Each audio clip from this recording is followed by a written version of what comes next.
Bonjour, bonjour, c'est Myriel. Voilà, je vais vous présenter la suite de mes oracles. Voilà ce que j'ai un peu dans les placards. Donc on continue.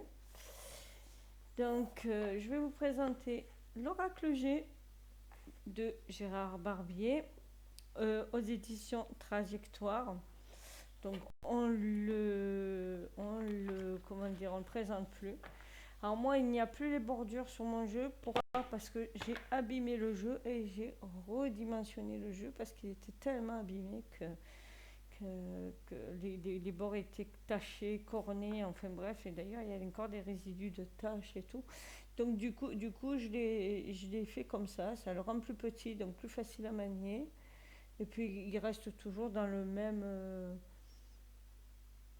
dans la même énergie, dans la même substance. Voilà. Donc voilà, moi j'ai viré du coup les bords. Je vais vous présenter le guidebook, mais bon, comme c'est le petit format des éditions Trajectoire, le guidebook a peu d'intérêt. Voilà, l'oracle G au départ était comme ça, avec les bords noirs comme ça lui faisait... Il avait vraiment un beau look, mais comme je l'ai abîmé, ben écoutez, c'est comme ça, hein. Donc, dans le guidebook, on a toujours la même chose, une introduction, quelques conseils pour jouer au jeu, une méthode pour consulter le jeu. Donc là, c'est la méthode des 7 cartes. Alors lui, après, il y a la méthode du prénom qu'il a présenté avec Gérard. Je vais zoomer, comme ça vous verrez mieux. Voilà. Donc lui, il a marqué son prénom, hein, Gérard, et il nous donne la méthode et les exemples. Et là, une méthode que je ne ferai jamais, je vous le dis, parce qu'il y a trop de cartes, ça m'en donne le tournis. Enfin, il faut jamais dire jamais. C'est la méthode de la pyramide avec 33 cartes. Voilà, voilà, voilà. Après, on a la présentation des cartes avec des mots-clés associés aux cartes. Voilà, le soleil, c'est la réussite, le bonheur, le triomphe. Il atténue toutes les influences négatives des cartes voisines. Voilà, et ainsi de suite. Voilà, la rose, c'est le bonheur, la confiance, le bien-être intérieur. N'importe quel sens qu'on la prenne, la rose est la carte des cadeaux immatériels amenant à une réjouissance. Voilà, et ainsi de suite. Donc ça, c'est pour toutes les cartes du jeu. Toutes les cartes du jeu. Donc là, jusqu'à... Je ne veux pas dire de bêtises. Quand je ne me rappelle jamais des nombres de cartes des jeux, j'en ai tellement que des fois, ça se... Là, je crois qu'il y en a un bon nombre, hein. Gérard a fait un bon truc, c'est 61 cartes. Après, on a une publicité sur tout ce qu'a fait Gérard Barbier. Donc, l'oracle du manuscrit que je vous ai présenté, le grand livre de l'oracle G et l'oracle G. Voilà. Moi, je ne les ai pas, les livres, c'est peut-être à prendre. Peut-être intéressant de les acheter. Voilà. Alors, on ne présente plus ce jeu. Alors, le dos est plutôt comme ceci. Voilà, le dos est comme ceci. La carte se présente comme ceci en réalité. Donc, vous voyez, je l'ai coupé. Donc, j'ai plus l'encadré doré. Et les tranches sont neutres, et réellement neutres. Et voilà le jeu, comment il se présente. Alors j'aime bien aussi de l'avoir redimensionné comme ça, parce que quelque part, vous voyez, il y avait plein de taches comme ça. Je l'avais taché d'encre en fait. Voilà. C'est un jeu qui est bien pour les débutants. Il est vraiment complet parce qu'on a les saisons, on a les personnages bruns et blonds selon. Et il est très symbolique, comme vous pouvez voir, là, l'abondance, on la reconnaît de suite. Il y a le soleil qui est une carte très positive. Là, on a une petite fille brune dans ce sens, une petite fille blonde dans ce sens. Donc, quelque part, on peut vraiment travailler sur les personnages. Donc là, la représentation du serpent, c'est ce que ça représente, hein. Après, pour tout le monde, non, ça ne représente pas toujours la même chose. Là, on a le couple, on a l'union, on a l'amour, la force, la maladie. Ça, là, c'est la justice. Voilà, c'est vraiment, comment dire,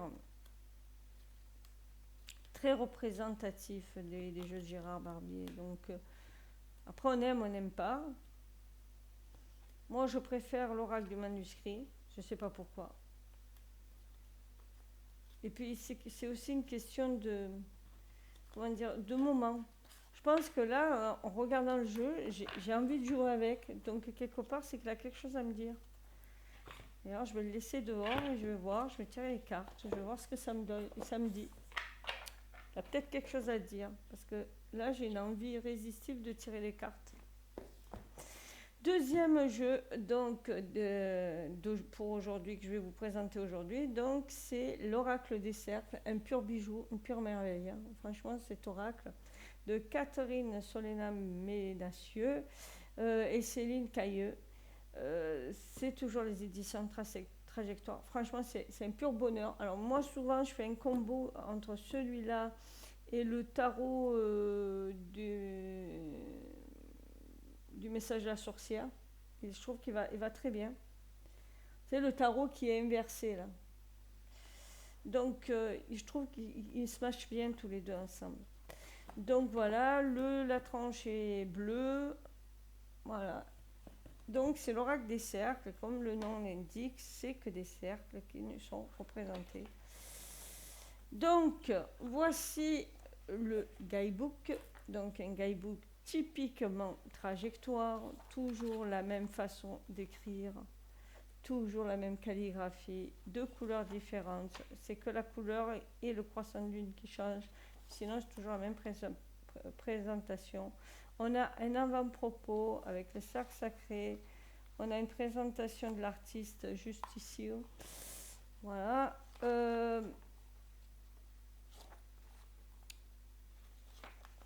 Présentation de l'ouvrage et utilisation du jeu. Les cartes, leur message, intuition et interprétation. Association de plusieurs cartes. Positionnement de tirage. La liste des 50 cartes. Voilà, on en a 50 donc. Voilà pour la présentation. Et après, 5 propositions de tirage. Donc on se retrouve avec les tirages. On a les tirages du roux de l'année. Alors ça, j'aime bien. Parce qu'en 13, on a une synthèse. Donc on aurait 13 cartes. Et là, comme on voit, on a les maisons qui sont représentées, les 12 maisons astrologiques.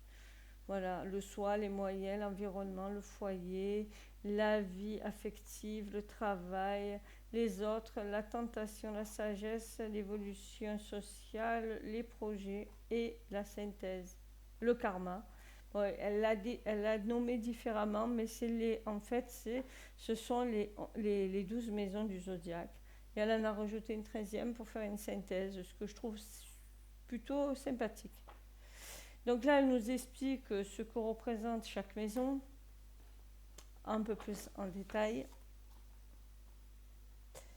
Le tirage du bouclier, donc là, c'est en 6 cartes. Et il y a une carte au milieu, je crois, qui est le guerrier intérieur. Donc là, il faudra voir. Ok. Donc combien il y a de cartes là-dedans? 7, 8, 9 cartes. Donc en 9 cartes. Le guerrier intérieur, quel est le grand pouvoir que rencontre mon guerrier intérieur? D'accord. Donc c'est son soi intérieur. La roue de la médecine. Donc les troubles, la souffrance, les remèdes et l'équilibre. Et au milieu, le médecin intérieur. Ça peut être bien. Ça peut être bien quand on sent qu'on est stressé, qu'on n'est pas bien, de regarder d'où ça vient. Ça peut être sympa. Le cercle de prière, de la prière, soutien, activation, ok. Le petit cirque de la vie, donc en fait, comme c'est l'oracle des cercles, les tirages ne seront faits qu'en cercle. Les cartes, messages et utilisation. Voilà. Donc là, on arrive à la présentation des cartes. Nous avons une mignonnette là, assez grande, qu'on voit assez bien le jeu. On a ici le titre de la carte, la créativité, donc ce que représente la carte.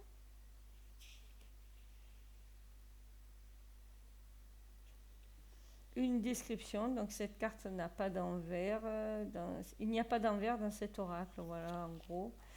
Ok, donc cette carte n'a pas d'envers, pourquoi? Parce que c'est la carte, je crois que c'est la carte positive du jeu, ouais c'est ça. C'est un peu comme, c'est la carte magique du jeu, c'est un peu la carte bleue du Béline, quoi. Donc celle-là, elle n'a pas d'envers, tandis que les autres, on verra, il y a des mots-clés et il y a un envers et un endroit. Donc voilà, on nous décrit toute la carte. Là, pareil pour le cosmos. Donc là, vous voyez qu'il y a deux mots qui sont écrits. Je vais un peu zoomer. Encore. Encore ou pas? Ouais, mais après, c'est trouble. Vous voyez moins bien après. Voilà. Comme vous pouvez voir, vous avez le chaos en inversé et le cosmos dans le sens droit de la carte. Donc là, intelligence, voilà le cosmos qui est l'intelligence. Excusez-moi, j'ai marqué cosmos, mais c'est intelligence. Donc cosmos, intelligence, chaos. Donc on nous explique un peu la carte, qui est un élément air, tout ça.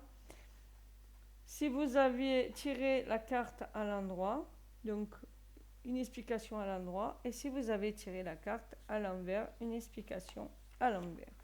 Et ça, c'est pour toutes les cartes. Donc, Gaïa, pareil.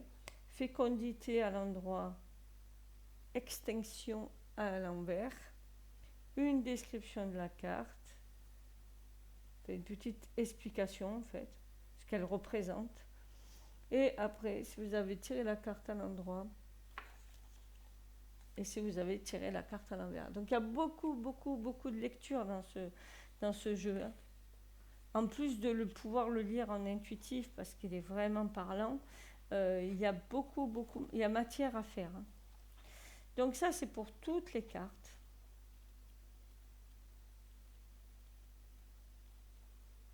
Vraiment pour toutes les cartes. Regardez celle-là, la grande roue. Magnifique. C'est trop beau ça. Donc pour toutes les cartes, c'est comme ça. Et après, on arrive à la table des matières. Voilà. Donc je trouve ça dommage de ne pas l'avoir en premier, je vous le dis. Je vais dézoomer parce que là, on ne voit pas bien voilà, la table des matières. Voilà. Et c'est fini. Maintenant, on va vous présenter le jeu qui se présente comme ceci. La boîte est comme ceci. Donc, nous avons, pour prendre les cartes, les encoches, toujours. Les éditions Trajectoire sont très classiques, mais c'est quand même des jeux de qualité, des boîtes de qualité. Mais très classiques, toujours fait sur le même schéma. Au moins, on ne s'y perd pas. Donc, le dos est comme ceci, réversible, puisque ce sont des cartes qu'on peut lire à l'endroit et à l'envers, donc complètement réversible, hein, que ce soit comme ça ou comme ça. Quoique non, pas vraiment réversible. On voit si c'est à l'endroit ou à l'envers. Bon, c'est pas grave. Dommage, on aurait pu faire un truc avec... Mais bon, c'était pas dans l'idée. Donc voilà la carte, très beau dos. des cartes assez grandes. Quand on regarde ma main, c'est assez grand. Hein. Je vais prendre la carte de... Voilà, ça fait presque une fois et demie la carte de tarot. Donc voilà. Le jeu, comment il se présente? C'est un pur bijou. Il est glossy, il n'est ni mat ni brillant, il est entre les deux un peu.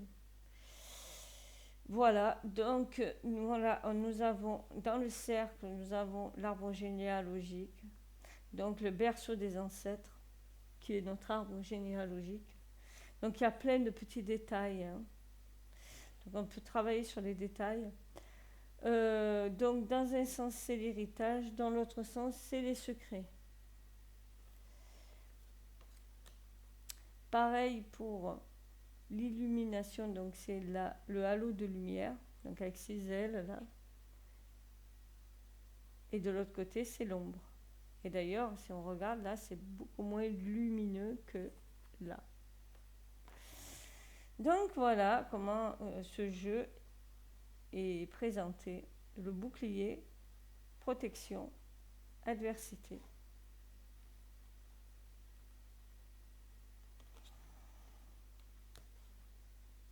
Il est magnifique, il me plaît énormément. Il a un peu un côté mandala qui plaît bien quand même, qui me plaît bien moi spécialement. Il a l'avantage d'avoir des mots-clés sur les cartes, donc du coup, là vous voyez pour la...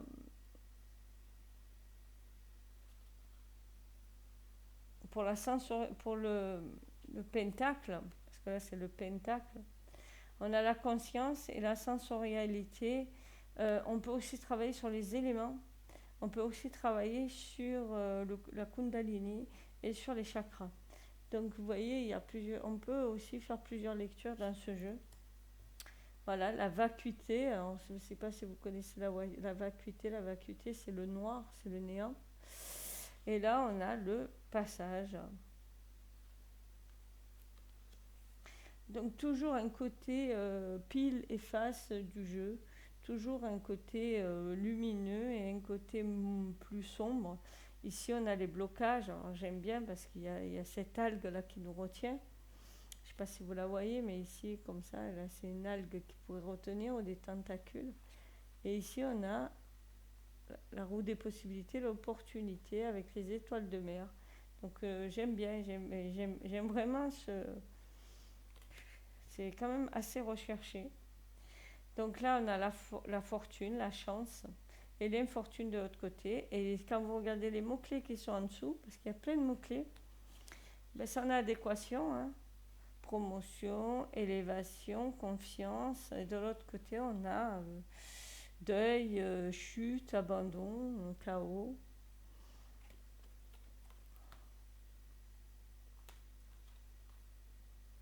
La roue de médecine, guérison et dérèglement. Voilà. Et ainsi de suite. Ils sont magnifiques ces cartes parce qu'en plus elles sont bien grandes. Donc là on voit vraiment les 4 anges, là, donc les 4 points cardinaux qui soufflent. Le vent du froid, le vent de...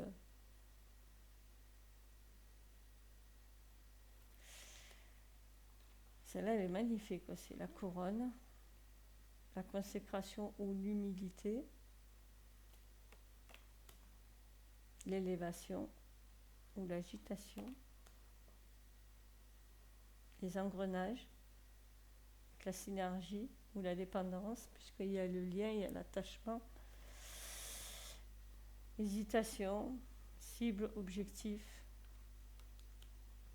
Voilà, et à chaque fois on a double lecture des cartes. Saut de la justice. Horloge. C'est la roue du temps. Voilà, donc très très beau jeu, magnifiquement bien fait. Moi j'adore ce jeu, j'ai beaucoup joué avec lui. Surtout pour le printemps. Il fait printemps, il fait été aussi. Il fait très chamanique parce qu'en fait, il irait bien, mais je l'ai pas avec l'oracle des tambours, je pense aussi. C'est très chamanique malgré tout. Regardez cette torture, ce supplice, cette torture. C'est moi, ça me rappelle le 3 d'épée d'ailleurs du tarot, hein, le cratère. Et celle-là, le cosmos, qu'est-ce qu'elle est belle. Qu'est-ce qu'elle est belle. L'oubli pour le puits ou la connaissance. Et oui, on dit un puits de connaissance, hein. Voilà. Oh, cet enfant de Peugeot ou de la Hope.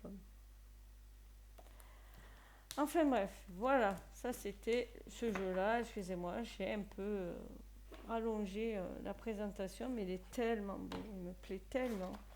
Je l'adore, ce jeu. Je l'adore. Franchement, l'oracle des cercles, je ne suis pas mécontente de me l'avoir pris, de me l'être pris. Ouais.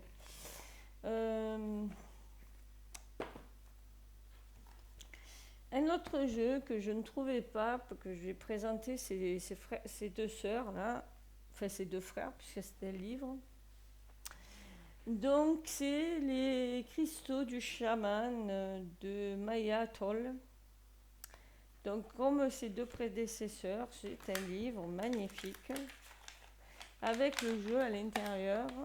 Les cartes, puisque moi j'ai choisi le livre, les cartes sont un peu, comment dire, un peu moyenne en qualité, faut le dire. C'est fait sur du carton. Et là, vous voyez bien qu'il y a les traces, puisque là, j'ai pas fait les bordures.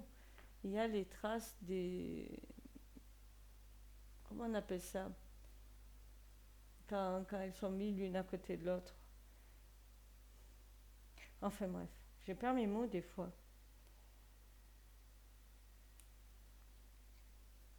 Des pointillés là, que l'on met là, pour attacher les cartes entre elles, elles sont attachées comme ça. Donc du coup, c'est pour ça que moi, je les ai noircis. Et là, je vais faire pareil. Je vais mettre du violet autour. Je ne l'ai pas fait, mais au moins ça vous permet de voir la qualité de ce jeu. Là, le plus de ces cartes, c'est surtout le livre des éditions Larousse. C'est un pur bijou. Franchement, en plus, il est, comment dire, il est molletonné. Enfin, c'est vraiment un beau livre. Un pur bijou, hein, vraiment.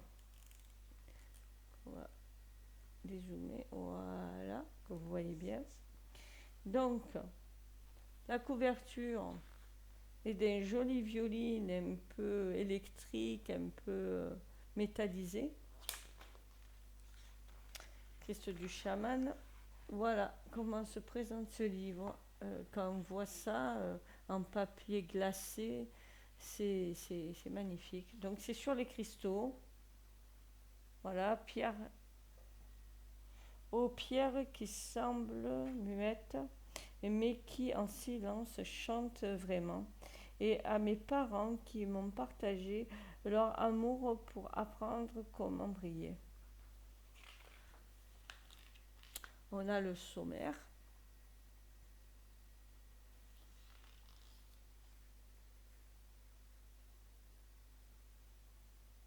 On a,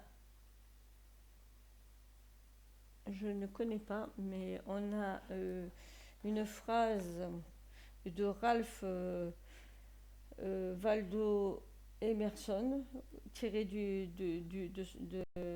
livre de la nature, je suppose. Une feuille, une goutte, un cristal, un moment de temps. Ouais, c'est ça. Un moment de temps sont liés au bout. Attendez, je vais bien me le mettre parce que c'est long. Alors, une feuille, une goutte, un cristal, un moment de temps sont liés au tout et participent à la perfection du tout. Chaque particule est un microcosme qui reproduit fidèlement l'apparence du monde. Ok, donc c'est plutôt un scientifique, je pense, hein, qui a dû présenter un peu les cristaux. La préface, de Maya, signé par Maya. L'introduction, les pierres qui nourrissent, le chant des pierres, comment utiliser le livre, l'écriture libre, rêve, voyager ou méditer, tenez compte du reté, donc la dureté des pierres. Donc après, il y a une explication, par exemple le béryl, quelle pierre a du béryl dedans, donc qu'elle présente dans le livre, émeraude et morrigan, et ainsi de suite. Les cristaux minéraux ou gemmes, qu'est-ce qui est un cristal, qu'est-ce qui est un minéral, qu'est-ce qui est une gemme. Et on arrive à la présentation des cartes. Donc la carte en pleine page. Il y a des mondes en vous. Quartz, paysage. Et oui, parce qu'il y a un monde, le quartz paysage, c'est un quartz un peu avec des défauts dedans et ça forme comme des paysages dans le cristal. Donc, voilà. Le rituel, remerciez-vous. La réflexion, la beauté et l'imperfection. Oui, parce que c'est des imperfections qu'il y a dans ce quartz. Après, activer le vide avec l'azurite. Voilà, et ça c'est pour toutes les pages. Alors on a toujours une présentation, une petite réflexion sur la pierre. On a le rituel et on a la réflexion. Et il n'y a pas l'exercice par contre. Voilà, là c'est plutôt des questionnements aussi. Il y a des questionnements, il y a des exercices à faire. Voilà. Donc le livre est magnifique. C'est un pur bijou. Quand vous regardez ça, ça vous donne envie d'avoir ces pierres, quoi. Le lapis lazuli, j'en ai un, mais je ne l'ai pas là. Voilà. Là où ça, j'en ai une aussi. Pierre blanche. L'émeraude. Ça, j'en ai pas. La saint-gite. Voilà, et à chaque fois, donc, on a toujours la même représentation, la même la composition, c'est-à-dire le rituel et la réflexion sur les pierres pour travailler dessus. La métisse, ça c'est ma pierre fétiche. Émerveillez-vous. Ça c'est ma pierre. Hein. Franchement, voir l'amour et le pays des rêves. Ouais, c'est peut-être ça. Pour ça que c'est ma pierre. Voilà, ça c'est pour toutes les pierres. Regardez ça, comme c'est joli. La sélénite. Sélénite, c'est cette pierre-là. Ça craint l'eau, donc il ne faut pas la nettoyer à l'eau. Il faut la mettre aux flammes, en fait, pour la purifier.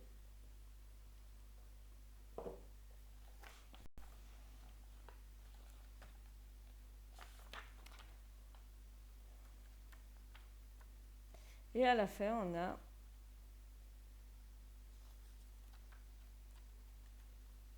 on va y arriver à la fin, avec la dernière pierre qui est là. Quartz clair. Alors, à la fin, on a comment travailler avec les cartes des cristaux, avec des tirages de cartes par croisement. C'est la même chose que pour les autres jeux. 3 cartes pour l'approfondissement, donc on fait à 2 ou à 3 cartes. Sources et ressources, et après la présentation de l'auteur. Et une dernière page de protection pour protéger le jeu. Voilà. Et là, on a fait le tour du livre qui est magnifique. Maintenant, on va arriver au jeu. Donc, le jeu, c'est un dos comme pour les pages du livre qui est violet sur ton violine, un peu irisé, métallisé. Voilà, donc c'est très joli. Donc les côtés franchement, voilà, c'est quand même des planches qui sont mises côte à côte, donc voilà, on n'a pas une qualité phénoménale. Les cartes, c'est du carton un peu glacé. Elles reviennent quand même assez bien, mais je ne sais pas si ça va durer dans le temps. Donc j'évite de trop jouer avec les cartes. Je dis le livre, je l'ouvre le livre, puisqu'en plus c'est deux cartes, donc j'ouvre deux fois, un peu en bois, hein. Voilà, donc là on commence par la lune. Donc qu'est-ce qu'on a sur la carte? Donc on a le mot-clé,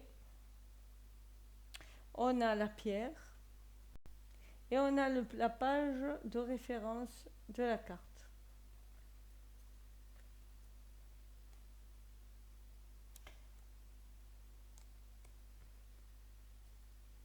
Les cartes sont très belles. Alors là aussi, comme pour les autres, ces deux frères, c'est dans l'oracle c'est le bestiaire du chaman et le, comment on appelle ça, l'herbier du chaman.